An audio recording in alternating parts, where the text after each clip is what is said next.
Jemaat yang terkasih diundang untuk berdiri. Kita akan menyanyikan nyanyian prosesi kita dari PKJ 20. Mari semua, mari sembah Tuhan.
Di dalam Tuhan, mari kita awali ibadah ini dengan keyakinan bahwa pertolongan kita adalah di dalam nama Tuhan yang menjadikan langit dan bumi.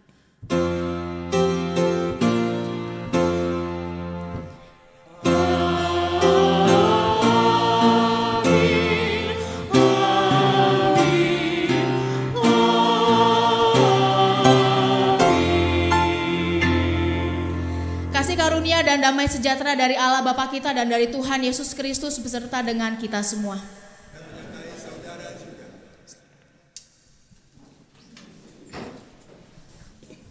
Selamat pagi Bapak Ibu jemaat yang terkasih dalam Tuhan. Selamat pagi. Kita akan membuka Efesus 6 ayat 1 hingga yang keempat sebagai nats pembukaan kita. Efesus pasal yang ke-6 ayat 1 hingga yang keempat. Hai anak-anak, taatilah orang tuamu di dalam Tuhan, karena haruslah demikian. Hormatilah ayahmu dan ibumu, ini adalah suatu perintah yang penting, seperti yang nyata dari janji ini, supaya kamu berbahagia dan panjang umurmu di bumi. Dan kamu, bapak-bapak, janganlah bangkitkan amarah di dalam hati anak-anakmu, tetapi didiklah mereka di dalam ajaran dan nasihat Tuhan. Bukankah sebagai keluarga kita memiliki ikatan? Ketika bicara soal keluarga, kita tidak bicara soal hubungan yang satu arah, tetapi dari dua arah. Orang tua memiliki kewajiban untuk memelihara dan mengasihi anak-anak. Begitu pula anak-anak. Tetapi terlepas dari itu, kita semua disatukan dalam landasan yang sama, yaitu firman Tuhan. yang membuat kita dapat berjalan di dalam terang kehidupan yang benar. Kita akan sama-sama bernyanyi PKJ 288.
Jemaat yang terkasih, ketika kita tidak bersyukur, ketika kita tidak berterima kasih, maka akan selalu ada perasaan kalau rumah tangga yang lain lebih baik dari apa yang kita bangun.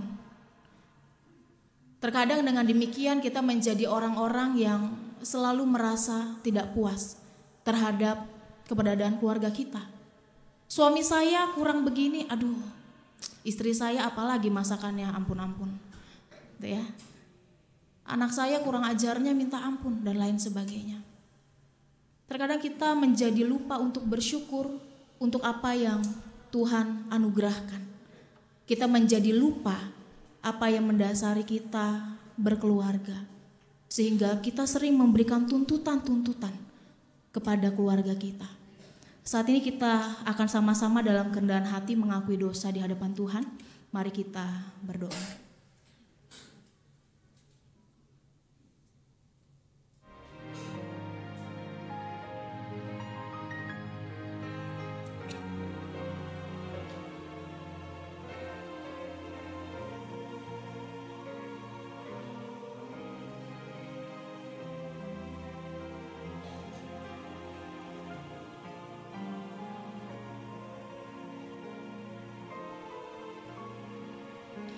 Ya Tuhan, ampuni kami ketika kami sering marah kepada orang tua kami.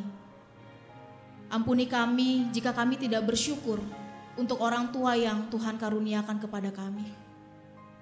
Ketika kami lebih menuntut banyak hal kepada anggota keluarga kami, ketika kami mementingkan diri kami sendiri, kami minta ampun ya Tuhan. Ketika kami tidak mau bersama-sama berjuang dan lebih asik dengan apa yang menurut kami menyenangkan, kami minta ampun. Biarlah di tengah segala keterbatasan kami, Tuhan membukakan mata kami untuk melihat bahwa keluarga yang ada bersama dengan kami, bagaimanapun adanya, adalah berkat Tuhan yang harus kami syukuri. Memang tidak selalu sempurna, tetapi kami mau menerimanya dengan penuh ungkapan syukur. Karena itu ampuni kami ya Tuhan, ketika sebagai anggota keluarga kami selalu bersungut-sungut dan tidak pernah bersyukur untuk keberadaan keluarga kami, untuk setiap kekurangan yang kami miliki bersama. Di dalam nama-Mu kami berdoa. Amin.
Kini bagi kita semua yang sudah dengan ketulusan hati mengakui dosa di hadapan Tuhan, terimalah berita anugerah yang terambil dari Efesus pasal yang kedua, ayat 8 hingga yang ke-10.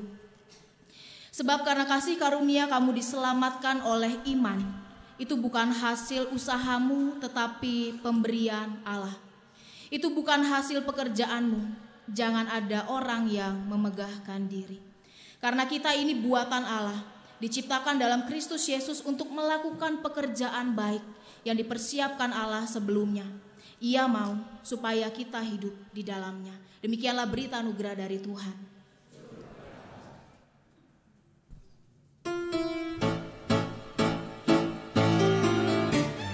Shalom Aleichem.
kita persiapkan hati dan pikiran kita untuk menyambut pemberitaan firman Tuhan, kita berdoa.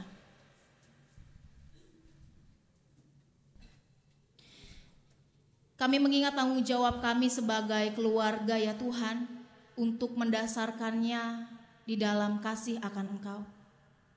Saat ini bersama dengan keluarga kami, pasangan kami, orang tua kami, anak-anak kami, saudara kami menyatukan hati dan pikiran kami untuk siap menyambut firman-Mu. Biarlah di dalam keterbatasan kami, Tuhan boleh memberikan kami hikmat. Tuhan menolong kami untuk sama-sama merenungkan dengan baik apa yang mau kami renungkan bersama. Kami sudah siap mendengar firman-Mu ya Tuhan, bersabdalah bagi kami semua. Di dalam nama-Mu kami berdoa, amin. Bapak Ibu, mari kita buka satu bagian Alkitab yang terambil dari Markus pasal yang ke-10, ayat 46 hingga yang ke-52.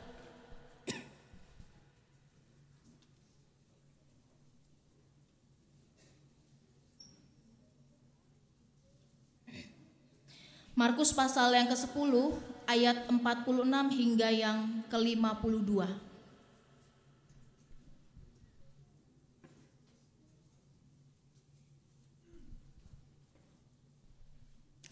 Yesus menyembuhkan Bartimeus. Lalu tibalah Yesus dan murid-muridnya di Yeriko. Dan ketika Yesus keluar dari Yeriko bersama-sama dengan murid-muridnya dan orang-orang banyak yang berbondong-bondong, ada seorang pengemis yang buta bernama Bartimeus, anak Timeus, duduk di pinggir jalan. Ketika didengarnya bahwa itu adalah Yesus orang Nazaret, mulailah ia berseru, "Yesus anak Daud, kasihanilah aku." Banyak orang menegurnya supaya ia diam. Namun semakin keras ia berseru, "Anak Daud, kasihanilah aku." Lalu Yesus berhenti dan berkata, "Panggillah dia." Mereka memanggil orang buta itu dan berkata kepadanya, "Kuatkanlah hatimu, berdirilah, ia memanggil engkau." Lalu ia menanggalkan jubahnya, ia segera berdiri dan pergi mendapatkan Yesus. Tanya Yesus kepadanya, "Apa yang kau kehendaki supaya aku perbuat bagimu?" Jawab orang buta itu, "Rabuni, supaya aku dapat melihat." Lalu kata Yesus kepadanya, "Pergilah, imanmu telah menyelamatkan engkau." Pada saat itu juga melihatlah ia, lalu ia mengikuti Yesus di dalam perjalanannya. Demikianlah firman Tuhan. Berbahagialah kita yang sungguh-sungguh membaca dan mau melakukannya di dalam kehidupan kita sehari-hari. Haleluya. Haleluya, haleluya, haleluya. Selamat pagi. Aduh, saya mau dengar suaranya. Selamat pagi. Selamat pagi adik-adik. Wah, kayak paduan suara. Entang mau nyanyi ya nanti ya. Saya punya sebuah lagu. Kalau adik-adik tahu, tebak judul lagunya ya. Gini, Elsa, please, I know you're in there. People asking where you've been. Lagu apa? Frozen atau Batman? Frozen. Frozen. Siapa yang pernah nonton Frozen? Bapak ibunya nggak ada yang angkat tangan? Pasti ada yang nonton berulang-ulang kan? Karena anaknya mau nyetel lagi kan?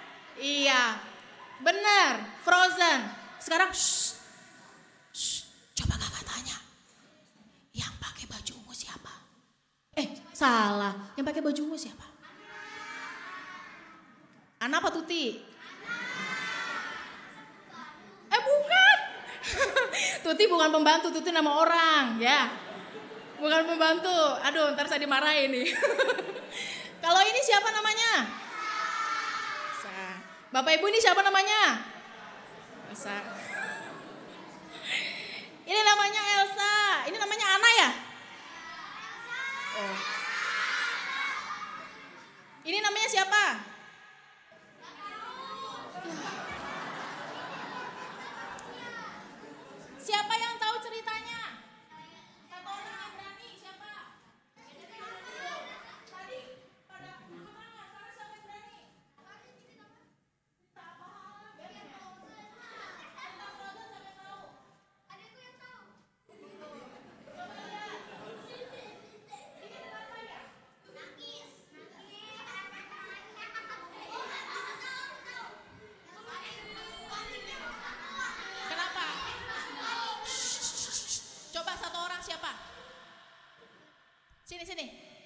Aduh pinternya.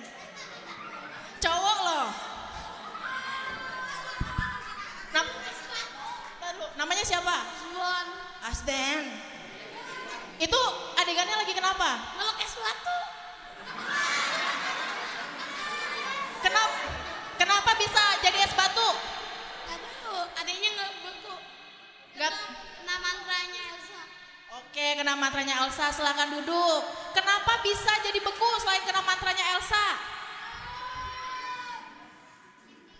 Musim dingin. Kalau musim dingin kedinginan.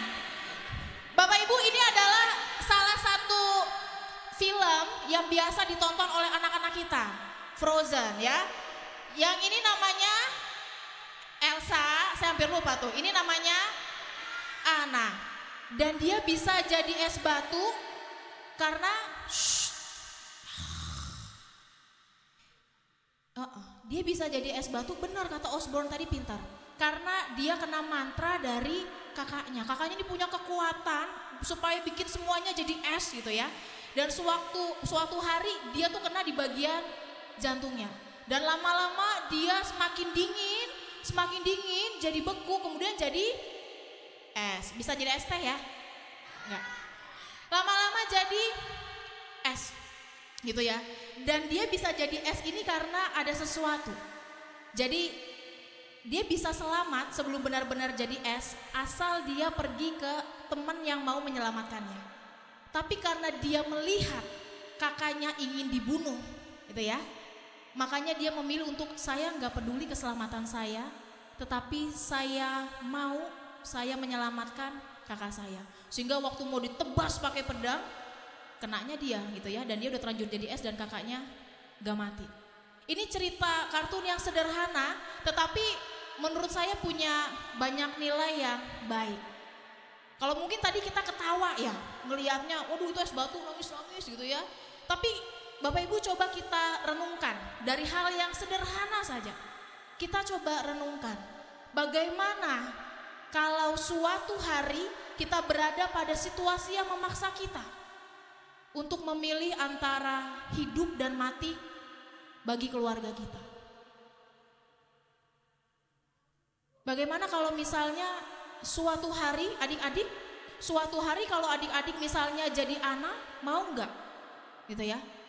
Ketika kita berada pada situasi yang memaksa kita, apakah kita mau berkorban? Apakah kita mau memberi diri untuk keluarga kita? Kalau pertaruhannya adalah nyawa, kalau uang saya bisa cari lagi, ya. Tapi kalau misalnya nyawa, apakah kita berpikir kita mau berkorban untuk keluarga kita? Kalau katanya sayang, cinta, tiap hari bilang I love you, gitu ya. Kita bisa berpikir, gitu ya. Nah, Bapak Ibu, mungkin anak-anaknya ceria banget ya, ketawa mulu. Mungkin ketika kita mendapatkan pertanyaan itu, kita akan langsung berpikir, saya mau kok untuk berkorban bagi keluarga saya. Gak ada pikiran pokoknya saya mau deh. Atau enggak, ada yang berpikir, pikir-pikir dulu lah ya. Saya masih muda, belum nikah, masih jomblo gitu ya. Pikir-pikir dulu. Ada juga orang yang kemudian berpikir, ya saya nggak mau, karena saya masih punya banyak hal yang harus dikerjakan, saya masih punya karir yang harus saya kejar, gitu ya, dan keluarga nggak terlalu penting buat saya. Makanya kalau saya diajak untuk berkorban, nanti dulu, saya belum tentu mau, gitu ya. Nah Bapak Ibu, terlepas apapun yang menjadi jawaban kita, ya, berkorban sekalipun untuk keluarga itu bukanlah hal yang mudah. Itu adalah hal yang sulit, sekalipun kelihatannya indah, tapi tidak mudah untuk dilakukan. Kenapa? Karena berkorban seringkali mengusik kenyamanan. Ya, kita sudah nyaman, terus disuruh berkorban. Saya terganggu, saya nggak suka. Seringkali mengusik keamanan diri sendiri. Makanya tidak heran ya kalau ada kasus gini, ada anak yang gak mau ngurusin orang tuanya udah lansia. Saya gak mau ngurusin ya, gak dimakan juga kita gak tahu lah dia makan pakai apa gitu ya. Sakit juga ya udahlah, nasib biar Tuhan yang memelihara gitu ya. Makanya jangan heran kalau ternyata ada anak-anak yang lupa dulu orang tuanya pernah berkorban. Karena ketika dia dituntut untuk berkorban, dia merasa saya harus mengorbankan banyak hal. Saya harus mengorbankan waktu saya harus mengorbankan uang saya, tenaga saya, dan itu gak murah gitu ya. Atau misalnya ada anak yang kemudian, anak muda yang saya gak peduli lah sama keluarga saya, mau jungkir balik kek, mau salto kek, mau ada masalah, saya gak peduli.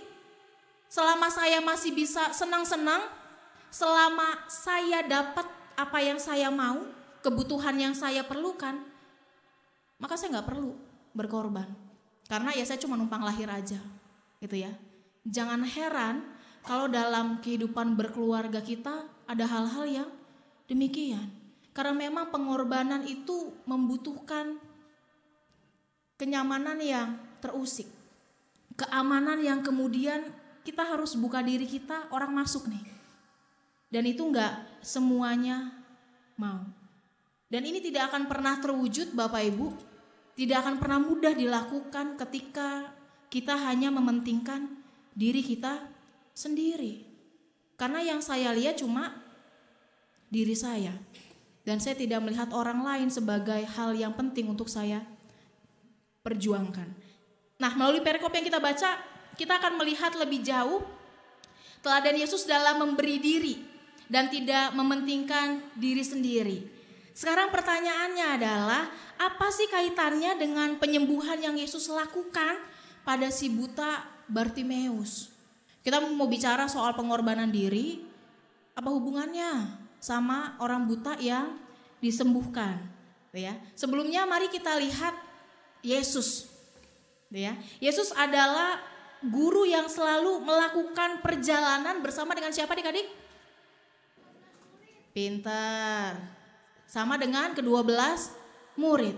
Tapi ini gak 12 ya, gak cukup. Dan bersama dengan siapa Tuhan Yesus biasa melakukan perjalanan? Yohanes, Yakobus. Selain murid-murid Yesus siapa? Iya, selain ke-12 murid Yesus? Ada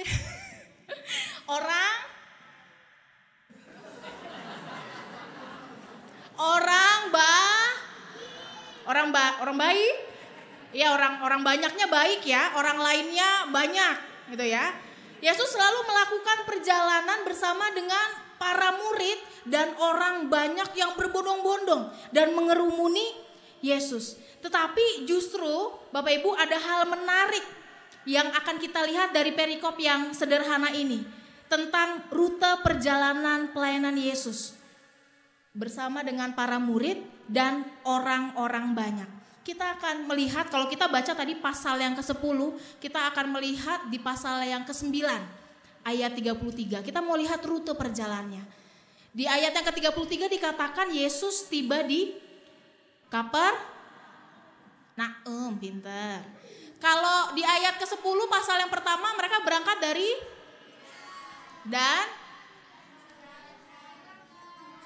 ya, ke seberang sungai Yordan. Di ayat yang ke-32 mereka dalam perjalanan ke waduh pinter semua. Yang ayat 46 mereka tiba di Yeriko. Terus keluar ketemu siapa? Bartimeus itu siapa?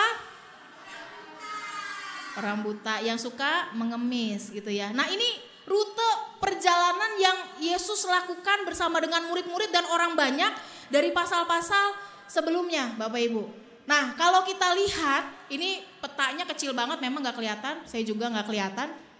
Tapi kita tunjukkan, yang pertama tadi di ayat yang ke-33, Yesus tiba di di mana? Kapernaum tuh ada di atas, gitu ya. Kemudian mereka berangkat ke daerah,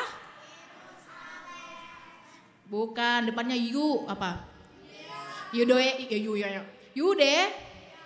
Sampai keselimpet tuh, Yudea. Dan ke seberang sungai Yordan. Nah, ini sungai Yordannya ada di sini, gitu ya. Ini daerah Yudea, ini sungai Yordan. Kemudian Yesus sedang dalam perjalanan ke Yerusalem. Makanya Yesus dibilang ke arah Yudea karena di sini ada Yerusalem. Kemudian dia melanjutkan perjalanan kemana adik-adik? Yeriko. Pinter semua ya, gitu ya. Nah, ini rute perjalanan yang Yesus lakukan bersama dengan para murid dan orang banyak, gitu ya. Ini petanya. Naik apa ya Tuhan Yesus? Jalan kaki. Saya naik nggak ada. Naik omprengan ya nggak ada, belum ada, ya. Tuhan Yesus ini jalan kaki bersama dengan murid-muridnya di jarak yang tidak sedikit. Coba adik-adik lihat jaraknya berapa dari Kapernaum ke Yerusalem? 100 kilometer. Kalau dari Yerusalem ke Yeriko ada? Ya, ini kira-kira jarak yang harus Yesus dan orang-orang itu lalui. Dan Bapak Ibu tahu kontur perjalanannya daerahnya seperti ini. Ini saya cuma ngambil dari Yerusalem ke Yeriko. Yeriko di sini ya. Yeriko di bawah. Yerusalem ada di sini. Yesus ini dari Yerusalem kemudian turun ke Yeriko dan jalannya mendaki gunung. Ya nggak ada yang tahu ya, kakak tua banget kartunya berarti. Nah pintar, mendaki gunung lewati lembah gitu ya. Yesus turun dari Yerusalem ke Yeriko di jalan yang seperti ini, gitu ya. Kita mau lihat videonya.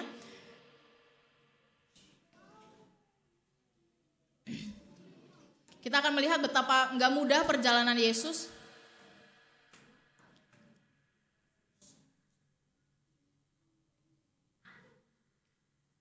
Ya kira-kira daerah yang tadi mendaki gunung lewati lembah itu seperti ini, Bapak Ibu. Jalan kaki, ya.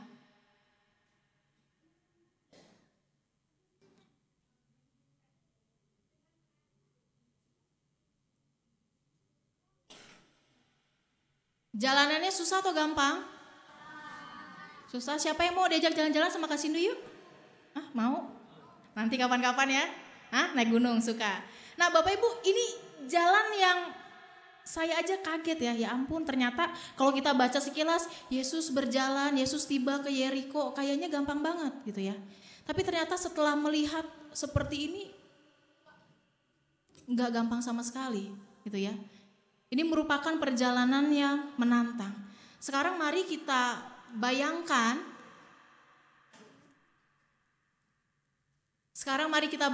Bagaimana kalau kita ada bersama dengan Yesus di dalam rombongan itu.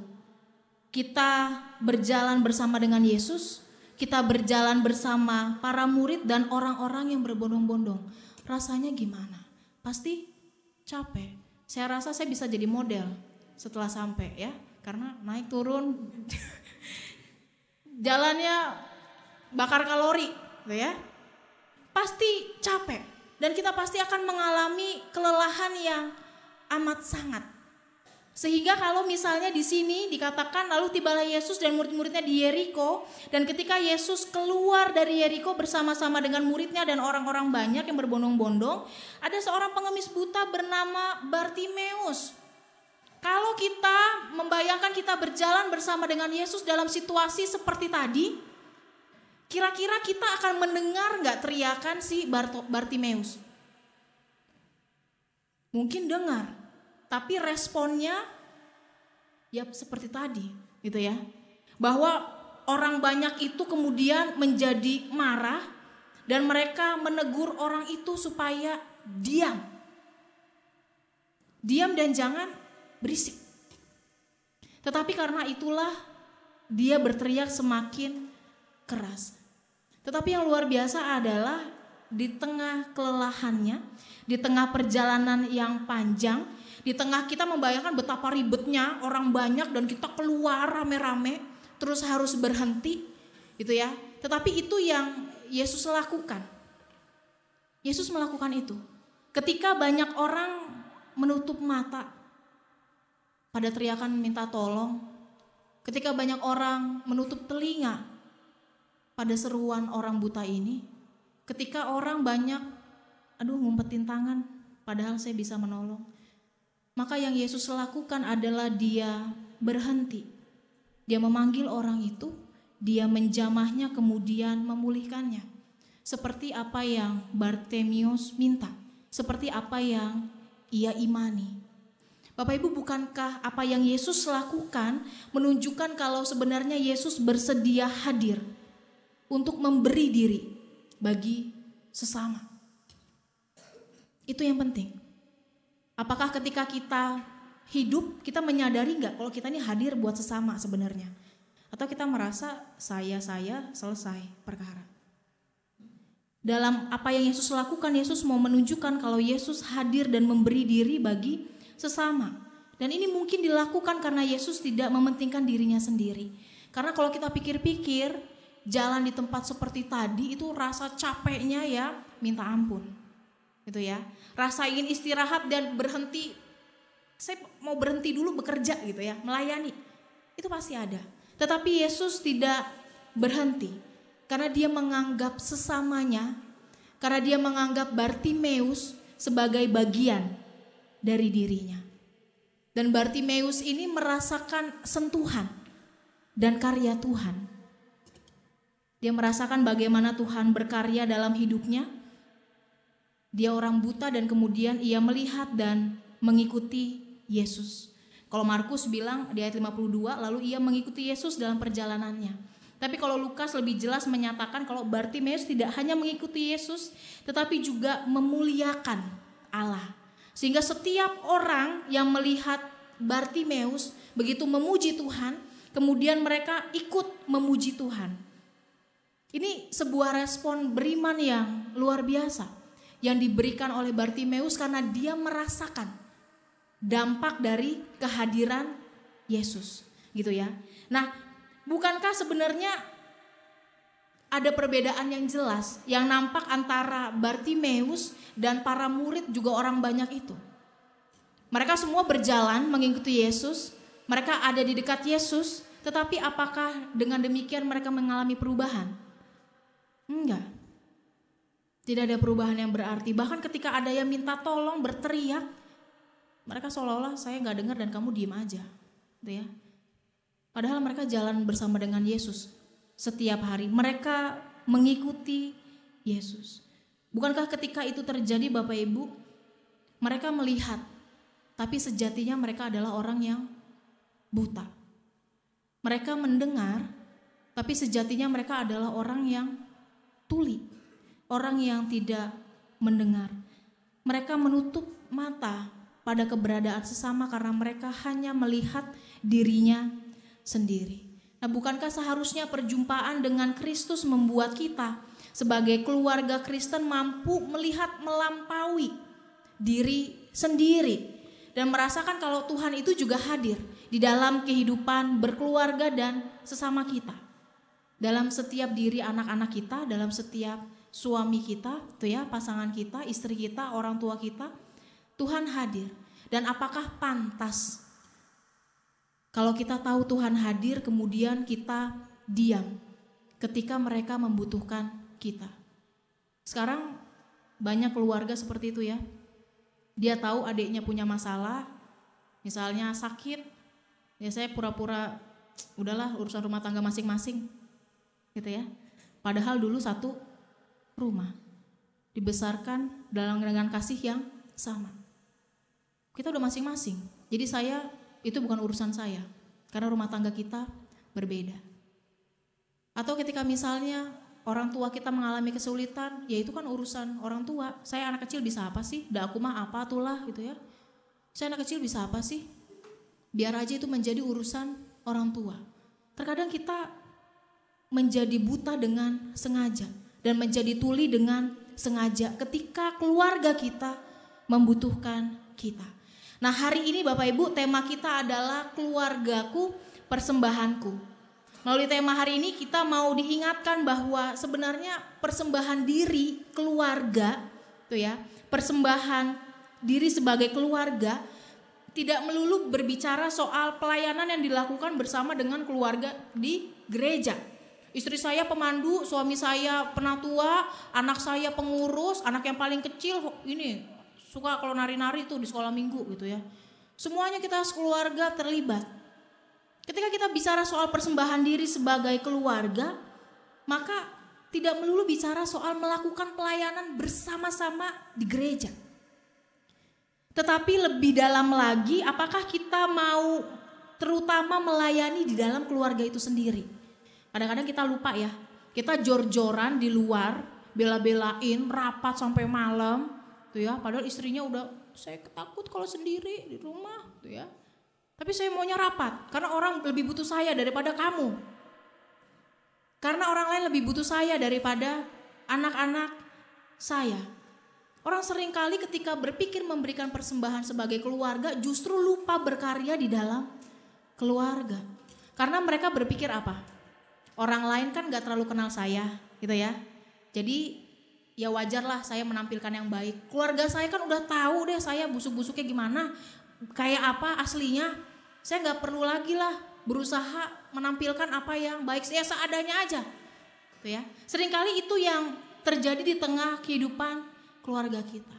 Nah, apakah itu yang mau kita bangun di dalam kehidupan keluarga kita sebagai keluarga Kristen? Melalui tema hari ini Bapak Ibu, keluargaku persembahanku, kita diajak untuk melihat teladan Yesus. Bahwa ketika Yesus pun lelah, ketika Yesus pun capek gitu ya, Yesus tetap bersedia memberi dirinya bagi orang lain.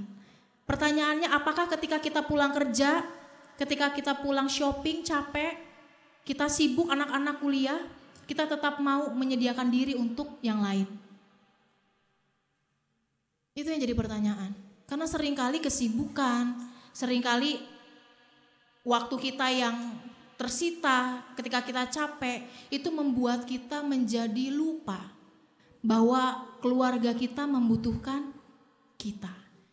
Dan kita cuma melihat siapa? Diri kita sendiri. Saya lelah dan saya harus istirahat. Karena itu mari Bapak Ibu kita belajar, adik-adik kita belajar bersama untuk memberi diri, untuk berkorban bagi orang lain. Caranya apa? Saya gak minta, kita gak bicara soal kamu harus nanti rela mati ya kalau ada kejadian. Enggak, gak perlu seperti itu. Secara sederhana aja, apakah kita mau memberi waktu? Apakah ketika keluarga kita menghadapi masalah kita mau hadir untuk mereka? Apakah misalnya ketika anggota keluarga kita sedang butuh dukungan doa, kita mendoakan, atau ya udah, seorang sering gitu ya, berkeluarga, punya kamar sendiri-sendiri, TV sendiri-sendiri, makan, nanti yang pergi-pergi, yang pulang-pulang, yang ngapain-ngapain.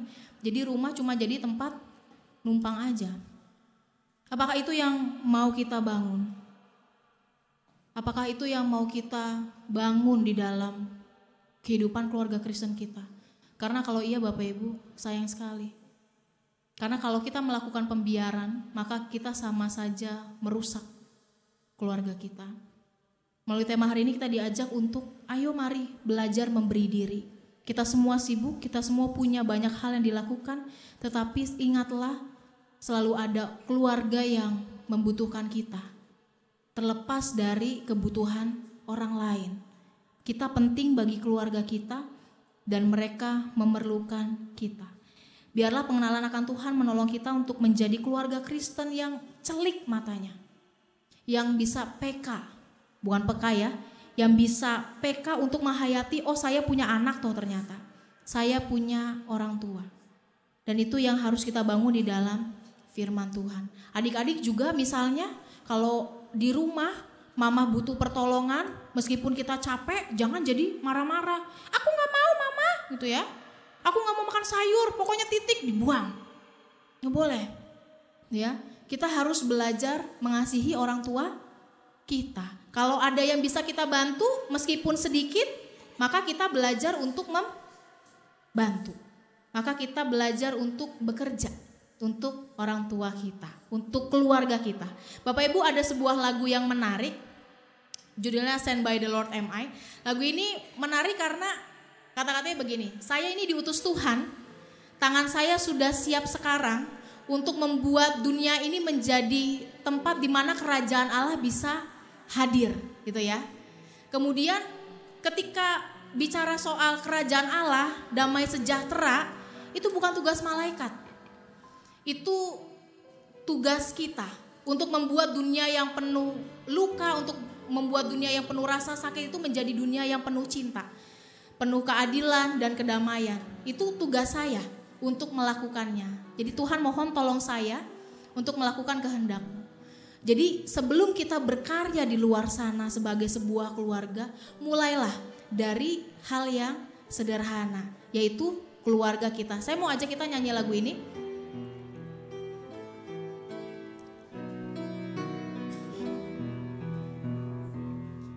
Sent by the Lord am I, my hands are ready now to make the earth a place in which the kingdom comes. Sent by the Lord am I, my hands are ready now to make the earth a place in which the kingdom comes. The angel cannot change a world of hurt and pain into a world of love, of justice and of peace. That thus is meant to do, to set it really free. Oh, help me to obey, help me to do your will. Nah, tapi lagu ini ada gerakannya Bapak Ibu. Jadi gini ya.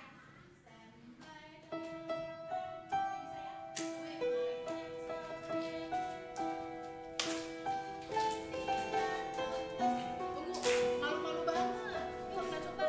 Yuk. Yuk, stand by the Lord and my hands are ready now to make the earth a place in which the kingdom comes. Stand by the Lord and my hands are ready now to make the earth a place in which the kingdom comes. The angel cannot change the world of hurt and pain into the world of love, of justice and of peace. That thus is meant to do, to set it really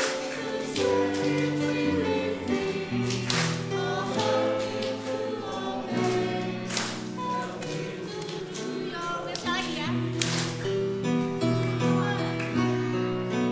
Oh, help me to obey, help me to do your will. Sekali lagi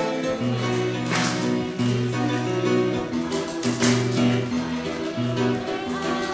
My hands are ready now to make the earth a place in which the kingdom comes.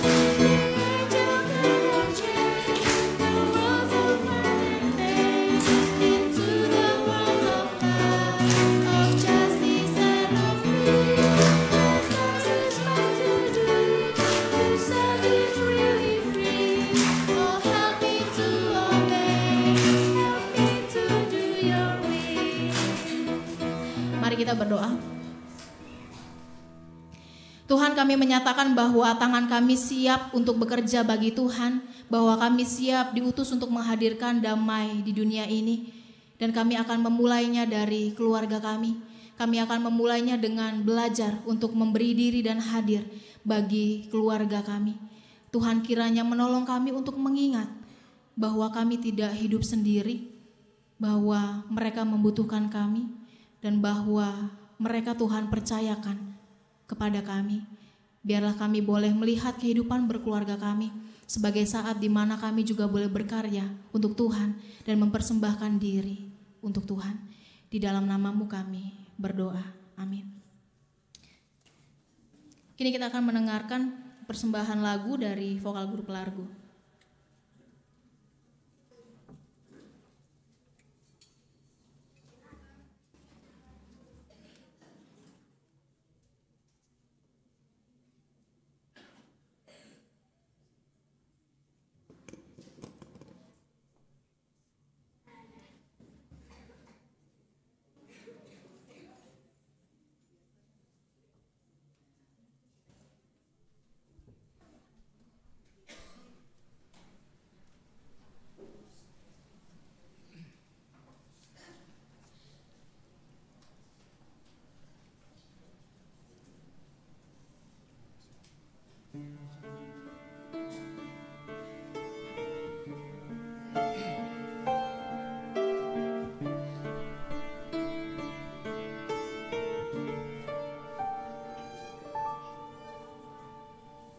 shall we stand amid uncertainty, yet enough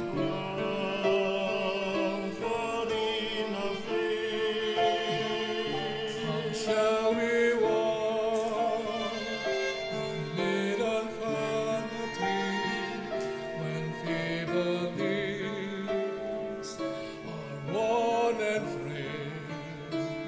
And as we pass through mortal sorrow, how shall our hearts abide the day? Where is the strength the soul may borrow? Teach us thy way, teach us thy way.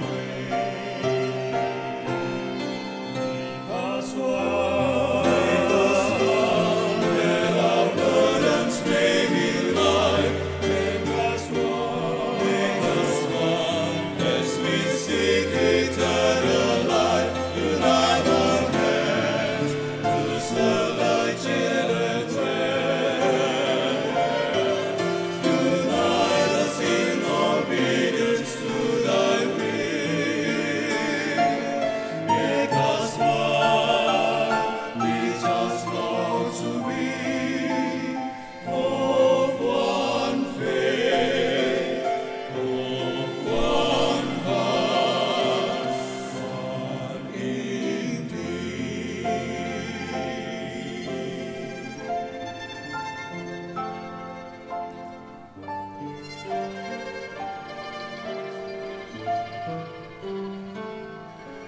Then shall our souls be filled with charity, then shall all hate and anger cease, and though we strive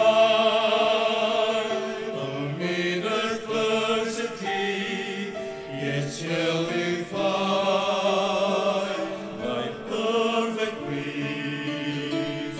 So shall we stand despite our weakness. So shall our strength be strength enough. We bring our hearts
Saya undang kita bangkit berdiri dan marilah bersama dengan umat Allah di masa lalu, masa kini, dan masa depan mengingat pengakuan pada baptisan kita menurut pengakuan iman rasuli. Aku percaya kepada Allah, Bapa yang Maha Kuasa, Khalik langit dan bumi, dan kepada Yesus Kristus, Anaknya yang tunggal Tuhan kita, yang dikandung dari Roh Kudus, lahir dari anak darah Maria, yang menderita sengsara di bawah pemerintahan Pontius Pilatus, disalibkan, mati, dan dikuburkan, turun ke dalam kerajaan maut. Pada hari yang ketiga bangkit pula dari antara orang mati, naik surga, duduk sebelah kanan Allah, Bapa yang Maha Kuasa, dan dari sana Ia akan datang untuk menghakimi orang hidup dan yang mati. Aku percaya kepada Roh Kudus, Gereja yang kudus dan am, persekutuan orang kudus, pengakuan hidup yang silakan duduk kembali.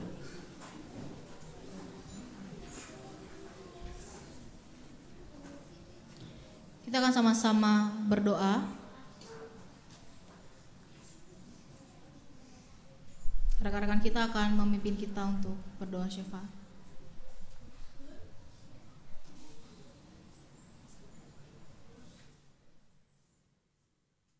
Mari kita berdoa. Ya Tuhan, kami menyatukan hati untuk sama-sama menaikkan doa, menaikkan pergumulan kami kepada Tuhan. Inilah doa kami.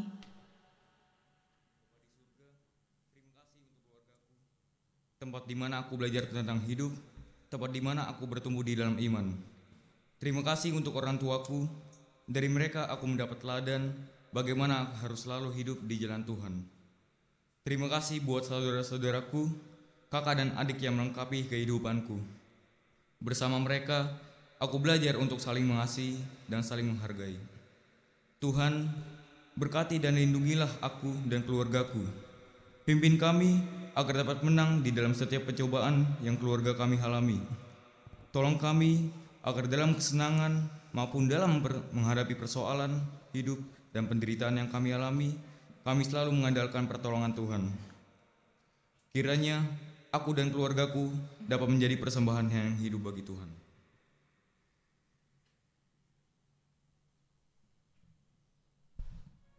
Bapa di surga, kami bersyukur dengan keberadaan gereja kami, GKI Kafling Polri, tempat di mana kami dapat mengenal saudara-saudara seiman kami, tempat di mana kami belajar untuk saling mengasihi, memperhatikan, dan membagikan berkat Tuhan.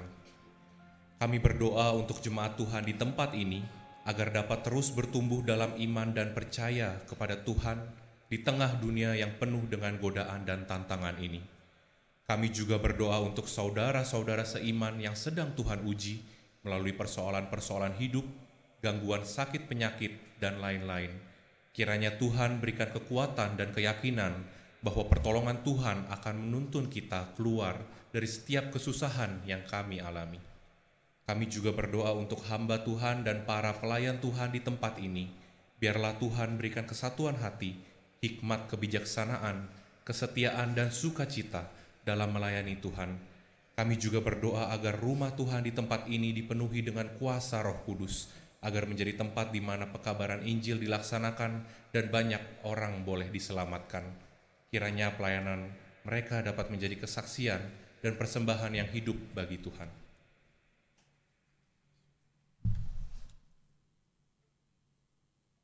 Bapa di surga, kami berdoa untuk negara kami tercinta.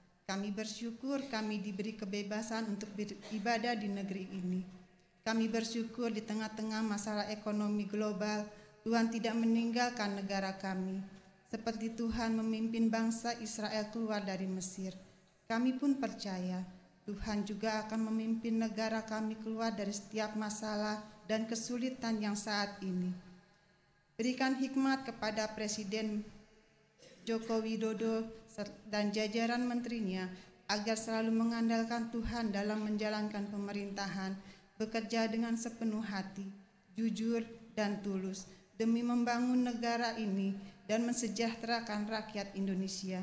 Memimpin negara kami dengan adil, Tuhan, agar rakyat Indonesia dapat hidup dengan tenang dan tentram.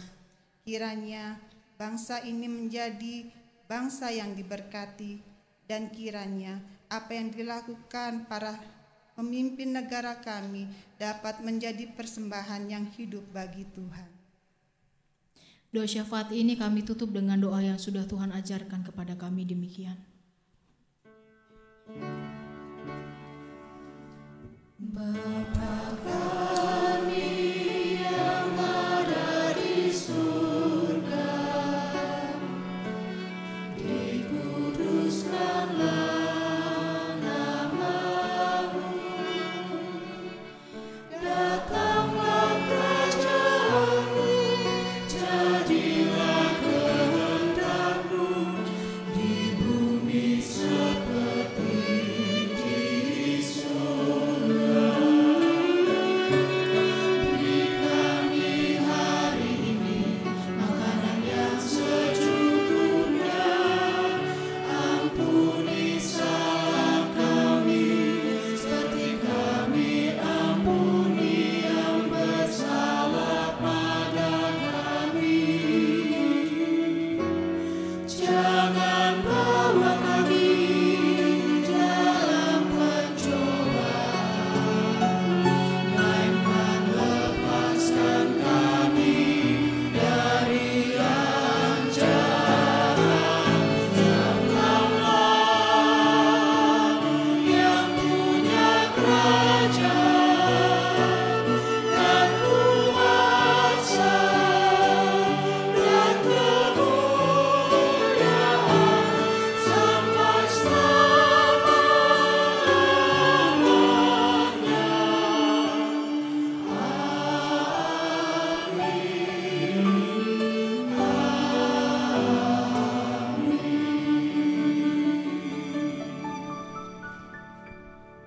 Vokal grup Largo dipersilakan.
Saatnya kita akan membawa persembahan, dan sebagai nats persembahan pagi ini terambil dari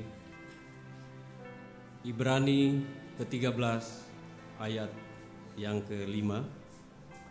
Saya akan bacakan, demikian bunyinya. Janganlah kamu menjadi hamba uang, dan cukupkanlah dirimu dengan apa yang ada padamu, karena Allah telah berfirman, Aku sekali-kali tidak akan membiarkan engkau, dan aku sekali-kali tidak akan meninggalkan engkau.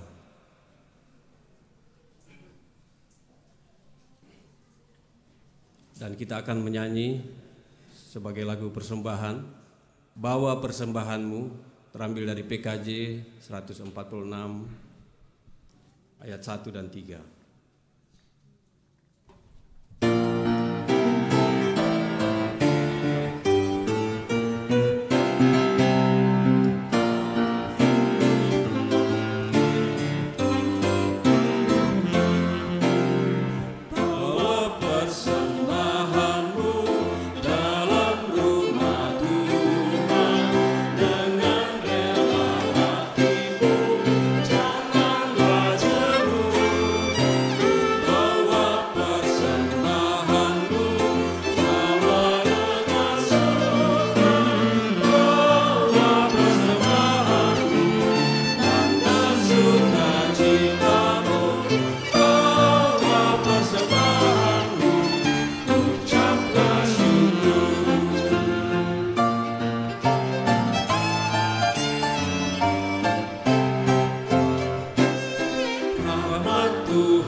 Jemaat, saya undang kita bangkit berdiri.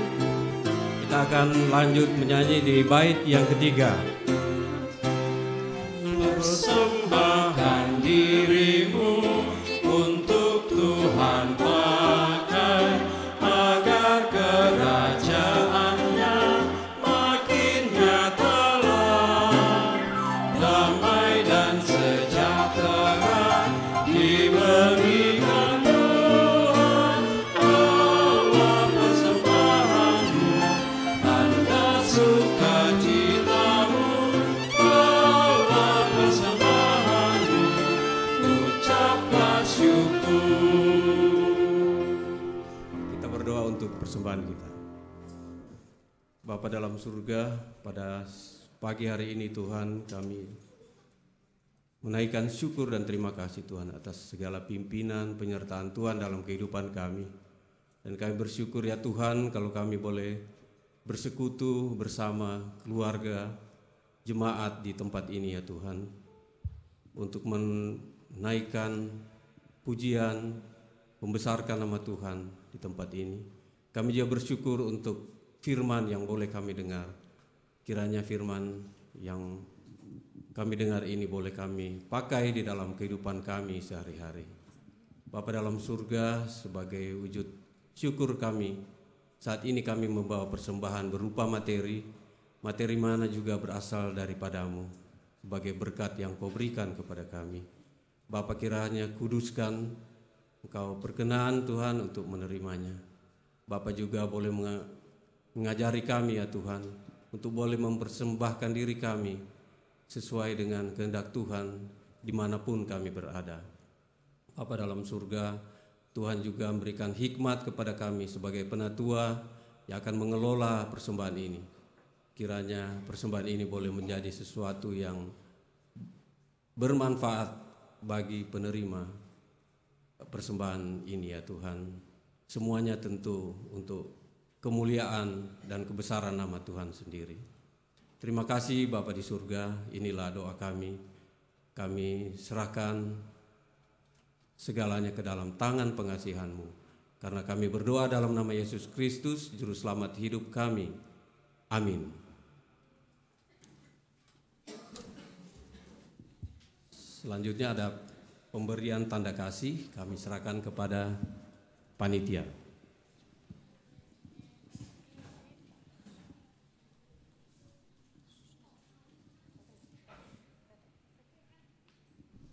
Hari ini adalah penutupan bulan keluarga, dan seperti tema kita minggu ini, keluargaku persembahanku. Maka acara terakhir adalah sebuah apresiasi untuk orang tua kita tercinta. Dalam keseharian kita yang penuh dengan rutinitas, membuat kita melihat perhatian, kasih sayang, bahkan pengorbanan orang tua kita juga sebagai sebuah rutinitas saja yang wajib dilakukan oleh orang tua untuk anaknya. Hari ini, momen ini, mari kita pakai untuk melihat kembali bahwa apa yang dilakukan oleh orang tua buat kita adalah sebuah cinta kasih yang patut kita syukuri. Dengan sekuntum bunga yang ada di tangan kita, nanti kita akan berikan bersama-sama dengan anak-anak paduan suara. Kita berikan untuk orang tua kita tercinta sebagai ungkapan terima kasih kita. Acara Parents Day hari ini, di penutupan bulan keluarga ini, kita akan mendengarkan sebuah persembahan lagu oleh anak-anak kita, Doa Seorang Anak.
Tuhan, terima kasih untuk Papa dan Mama yang Kau berikan dalam hidupku. Papa dan Mama yang selalu ada buatku. Saat ku lelah, Kau peluk aku. Saat ku sakit, Kau menjaga dan merawatku. Saat ku susah, Kau menguatkanku. Jerih payah dan pengorbananmu membuat aku sadar betapa berharganya aku di hati Papa dan Mama. Tuhan, tolong aku supaya dalam hidupku ingat selalu cinta kasih Papa dan Mamaku. Supaya air mata yang sudah diteteskan buatku dapat aku gantikan dengan senyum bahagia.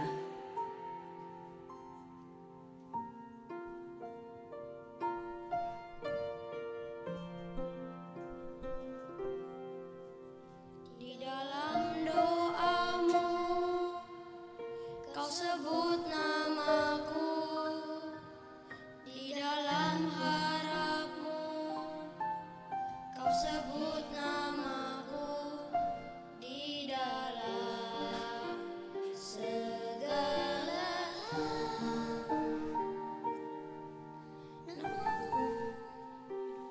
di hatimu. Tak dapat ku balas cinta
tetes air matamu yang kau tabur di tuai bahagia.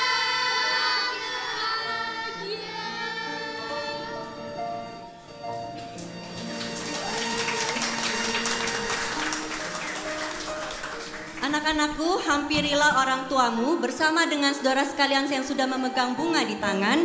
Berikan bunganya dan ucapkan terima kasih pada orang tuamu. Hai orang tua, sambutlah anak-anakmu, berikanlah peluk dan cium terhangatmu buat anak-anak tercinta kita.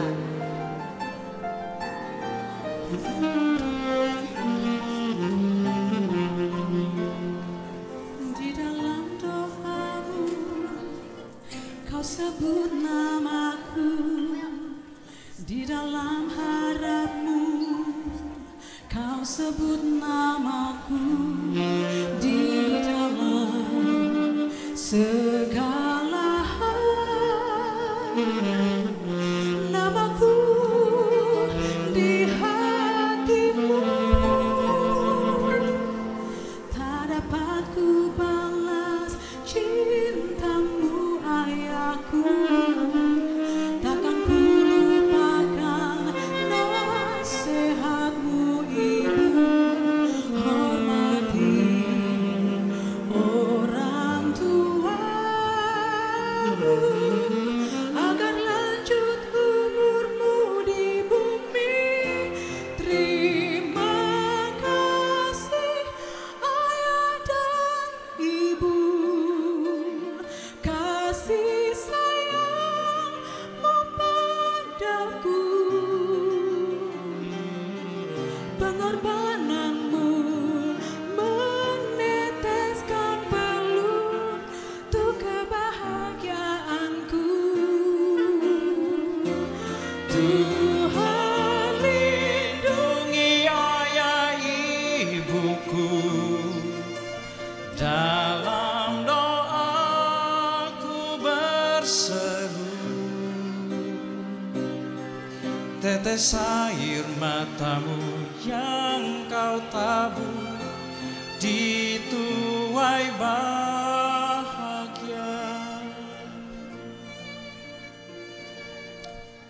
Tetes air matamu yang kau tabur di tuai bahagia.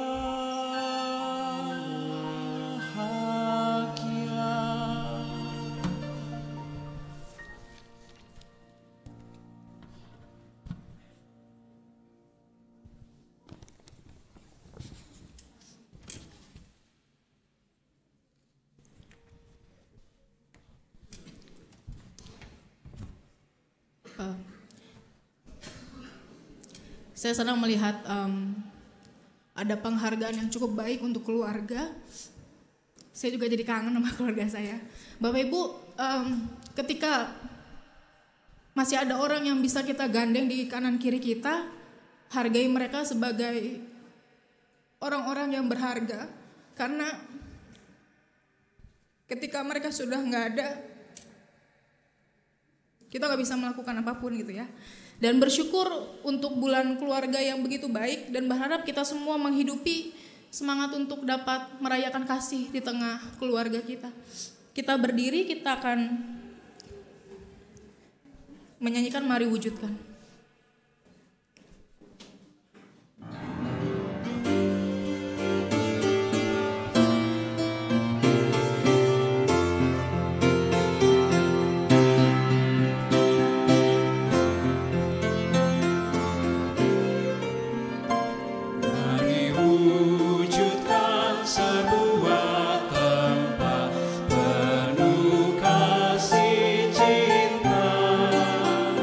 Di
Jemaat yang terkasih, kini arahkanlah hatimu kepada Tuhan. Jadilah saksi Kristus. Terpujilah Tuhan. Biarlah dalam kesadaran penuh kita boleh mensyukuri anugerah yang Tuhan berikan, dan biarlah dengan kesadaran penuh kita boleh berjuang bersama, membangun keluarga berdasarkan pada kasih Tuhan. Dan biarlah di tengah keterbatasan kita, Tuhan memampukan kita, karena kasih karunia dari Allah Bapa kita, Tuhan Yesus Kristus, dan persekutuan dengan Roh Kudus menyertai kita semua. Setiap usaha kecil yang kita upayakan dari saat ini sampai selama-lamanya. Haleluya.